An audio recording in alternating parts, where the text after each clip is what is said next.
গানটা আসলে অ্যাকচুয়ালি অনেক পুরোনো দিনের গান। আমাকে একজন রিকোয়েস্ট করেছিল একটা অনুষ্ঠানে, দিয়ে সে গানটা ভুলে গেছে, দিয়ে গানটা ভুলে যাবে বলছে, গানের বাণীটা ভুলে গেছে। দিয়ে দাদা আপনি গিয়েছিলেন বনকাও ছিলাম, কি গানটা বলতে বলছে ওই ও ভালো বলছে, মনটা মনে নেই আমার, ঠিক আছে পরে শোনাবো।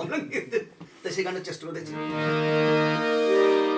ভালোবাসা নয় অন্যের নেশা, ভালোবাসা নয় অন্যের নেশা, ভালোবাসা নয় অন্যের নেশা, ভালোবাসার মতন পাশে কয়জনা, বাসার মতন পাশে কয়জনা, দুজনাতে একই রঙের নেশা, ও বন্ধু দুজনাতে একই রঙের নেশা, ভালোবাসা নয় অন্যের নেশা, ও বন্ধু ভালোবাসা নয় অন্যের নেশা।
জবাব নেই দাদা সত্যি।